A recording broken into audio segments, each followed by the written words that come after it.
para apresentar novamente, juntamente com a professora Vânia de Aquino Albres, do Instituto Singularidades. Professora Neiva, a fala é com a senhora. A Maíla vai continuar passando os slides, cadê? Agradeço a Maíla por também, ela já está ali na função, né, com uma prática, então gostaria de informar que a professora Vânia, ela tinha um compromisso de trabalho hoje, então ela não conseguiria estar aqui. Acredito que ela tem alguns intervalos, mas nós já tínhamos combinado de eu fazer a apresentação, como o tempo é tão curto também, né, fazer uma divisão fica um pouco complicado para nós, como ela não tinha tempo, então eu que farei a apresentação. Agradeço a organização do evento também por me colocar no mesmo momento próximo, porque isso também facilita a agenda da gente, né, estar no mesmo, apesar de ter enviado 2 trabalhos. E então esse trabalho que eu apresento agora é um trabalho desenvolvido com a professora Vânia, né? A Vânia, ela é doutoranda na PUC São Paulo, professora do Instituto Singularidades, e a Vânia participa também do grupo Intertrades, o grupo de pesquisa da UFSC, e desenvolvendo pesquisa e trabalhando colaborativamente conosco, né? A pesquisa que eu apresento hoje, ela trata da tradução e interpretação para Libras em tempos de pandemia, tá? E a gente faz uma análise mais aprofundada das políticas de baixo para cima. Aí eu vou dizer um pouquinho do que é essa política. Pode passar, Maíla. Eu acho que todo mundo, quando foi uma surpresa, né, a questão da pandemia, e que nos trouxe novos desafios e novas possibilidades de atuação também, né? Mas nós ficou muito evidente as diferenças, né? Não só diferenças linguísticas, diferenças econômicas, diferenças de acesso aos bens, às informações, né? E aí, dentro desse contexto, sensibilizadas, né, com os problemas de acesso à informação pela comunidade surda em Libras, é que nós definimos olhar o lugar do tradutor intérprete de Libras nesse contexto pandêmico. Tá? Pode passar, por favor? Então, nesse contexto, né, nós tínhamos algumas questões de pesquisa e para tentar entender quais foram as ações da comunidade surda, né, em prol do direito linguístico, do acesso à informação, principalmente nesse momento de pandemia, de que maneira a comunidade surda se articula com outras entidades, tá, a fim de atender o direito de acesso às informações, e como as instituições, digo até de instituições públicas e diferentes instâncias, dificultam, né, a implementação de políticas linguísticas e políticas de tradução e interpretação. Pode passar, por favor? Como referencial teórico, né, novamente trazemos a questão da Bakhtin, o círculo, em que se discute que o uso da língua ela não pode ser descolada de situações concretas, né, dos sujeitos que enunciam e das situações sociais históricas que vivemos. Então, a tradução e interpretação também não pode ser descolada desse contexto, e olhamos as relações sociais nessa perspectiva, né, dialógica e pautada na vida real. Pode passar, por favor? Entendendo que esses sujeitos intérpretes, também como sujeitos que se constituem pela linguagem, eles são conduzidos, né, pelas concepções e pelos fios ideológicos que eles já traziam, né, e aí tem uma questão também de afinidade com relação às políticas do momento, a políticas de forma geral, não só a política partidária, né, mas também ao seu comprometimento com a política que vem se construindo de uma sociedade mais igual, né, menos injusta, digamos assim. E aí, essa injustiça eu estou dizendo de não acesso às informações essenciais para a saúde pública, que a comunidade surda sofreu e ainda vem sofrendo, né? Então, pode passar, por favor. Então, nesse contexto, fomos buscar, né, também um referencial teórico que discute política linguística e planejamento linguístico, entendendo que você tem, que a política linguística que a gente está falando não é só a política de cima para baixo, não é só a política que está, não é a análise do documento, né, de uma lei, de uma normativa, mas também há uma política que as pessoas vivem, o modo como as pessoas resolvem os problemas de comunicação, né? Isso sujeitos como nós, no dia a dia, nas esferas mais simples da sociedade, isso também é um tipo de política. Que língua você usa? Como você conduz as suas ações também é um tipo de política, né? Então, você tem o que Calvé vai dizer da gestão em vivo, que é a política dos sujeitos, né, comuns, e uma gestão in vitro, que é uma política de cima para baixo, mais relacionada a um planejamento, a um controle de como se usam as línguas no cotidiano, tá? Próximo slide, por favor. E aí, também, com base na linguística, né, linguística aplicada, olhando as relações sociais, bem, Rafael e outros autores vão discutir, vão usar essa terminologia, né, de política de baixo para cima e de política de cima para baixo, entendendo o que é uma política conduzida pelo governo e que é uma política que vivem as pessoas comuns, tá? Mais ou menos isso, de forma bem sucinta. Pode passar a próxima, por favor? E aí, o que nós olhamos, então, né?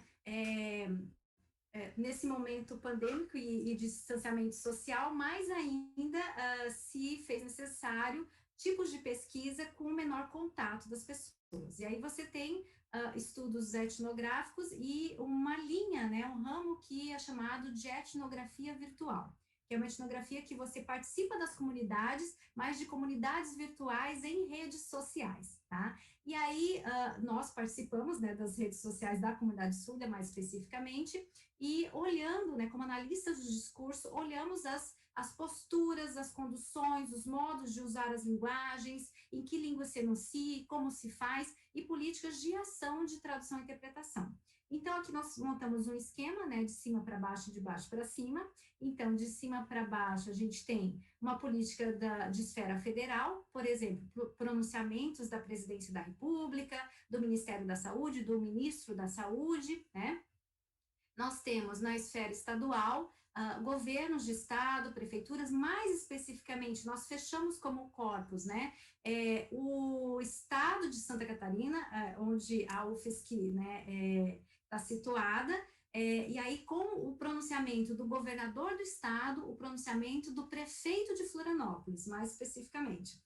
E olhamos também as entidades da comunidade surda, as instituições de ensino, como as universidades, né? Qual é a política dessa universidade nesse momento de discriminação linguística e social da comunidade surda, e a política de baixo, né? Que são os sujeitos, os tradutores e intérpretes, os surdos, como eles trabalham essa política de tradução e interpretação. Pode passar. E nós fizemos um levantamento desde o começo dessas políticas, olhando de cima para baixo, por exemplo, pronunciamentos do presidente, governador e prefeito, e as de baixo para cima, da comunidade surda, mas também das entidades relacionadas à comunidade surda, como o FENES, FEBRAPIOS, o ASLE, quais são as ações políticas dessas entidades em prol da comunidade surda e do direito linguístico. Pode passar, por favor? Nesse sentido, aqui a gente fez um esquema visual, né, dos tipos de discurso que olhamos, novamente o governo, o Estado, então a gente vai de cima para baixo que faz esse retorno, né, esse movimento, mostrando as contradições, conflitos dos discursos e dos fazeres. Tá? Próximo slide, por favor. E aí, já no início da pandemia, aí nós construímos, assim, uma linha histórica do início da pandemia, quais foram os discursos, a partir de quando foi colocado, né, a questão da tradução ou da interpretação em línguas de sinais e em que níveis, em que esferas, tá? E o movimento da comunidade surda de embate, no sentido de luta pelo direito de acesso à informação. Então, a gente faz uma análise, na verdade, social desse campo da tradução e interpretação nesse momento pandêmico. Os primeiros pronunciamentos do ministro da Educação, né, na época ainda o Henrique Mandetta, sem tradução, sem colocação de tradutores e intérpretes. Então, assim, a comunidade surda muito desinformada, tá? Próximo, pode passar? Diante desse cenário, a comunidade surda, aí representado por intérpretes, por pessoas, né, comprometidas com a área, pessoas que participam efetivamente da comunidade surda, criam na rede social, tá, do Facebook, um espaço de informação. Se a gente fizer uma linha histórica dos vídeos postados, os tipos de informações traduzidas, né, e aí no papel da Ângela Russo e do Luiz Daniel, né, a criação e a condução, a administração dessas informações foi fundamental. Isso aqui é uma política de baixo para cima e importante para a igualdade social. Pode passar, por favor.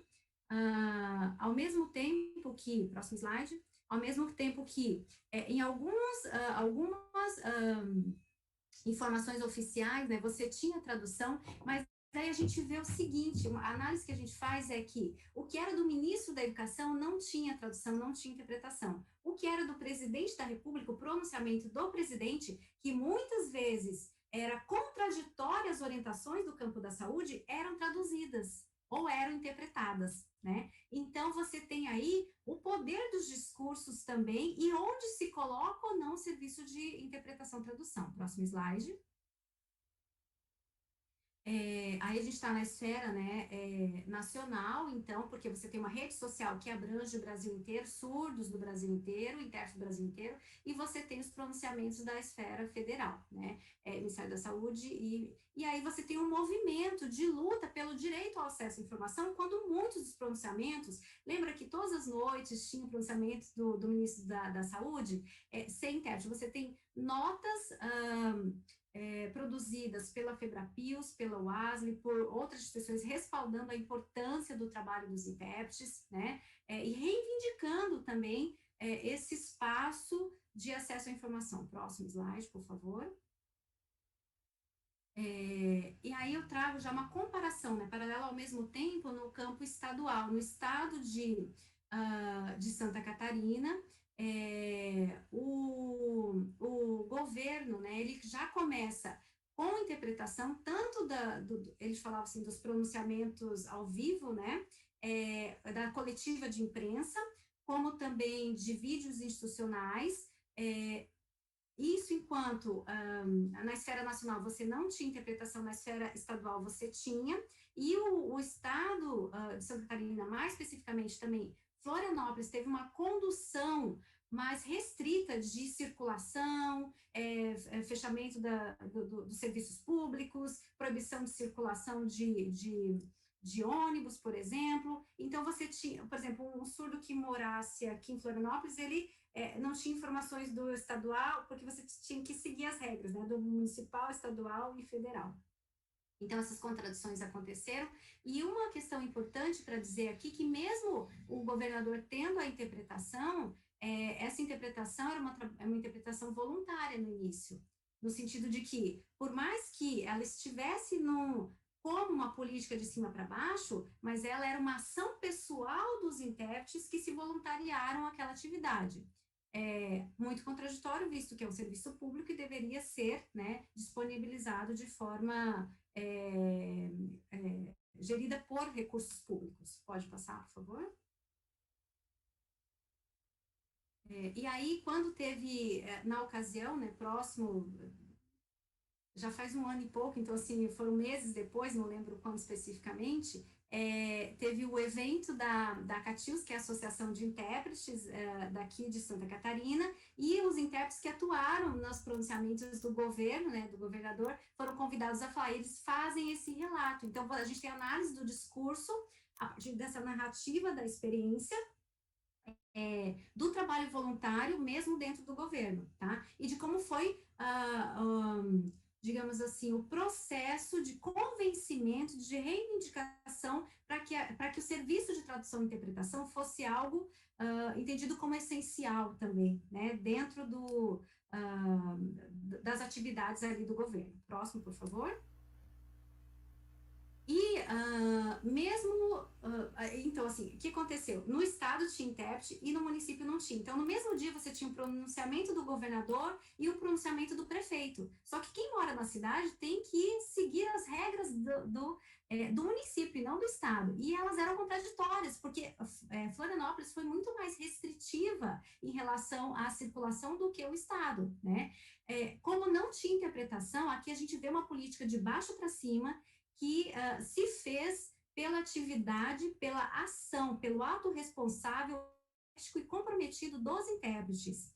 E aqui a gente tem um recorte, né, acompanhando essa esfera social de interpretação e de edição pelos próprios intérpretes. Aqui, então, o Tiago Coimbra, né, fazendo essa interpretação, o Mike também do pronunciamento, do que vai ser fechado ou não, eles editavam, e não é que saiu na rede como pronunciamento oficial, saía no Facebook do sujeito, né? O sujeito que tem sua rede social, ele compartilha ela disponibiliza aquela informação traduzida. Então, você vê esse movimento dos embates, das contradições, né, do que ser traduzido, do que, de fato, é uma política de cima para baixo e da ação da comunidade em prol das informações. Próximo slide, por favor.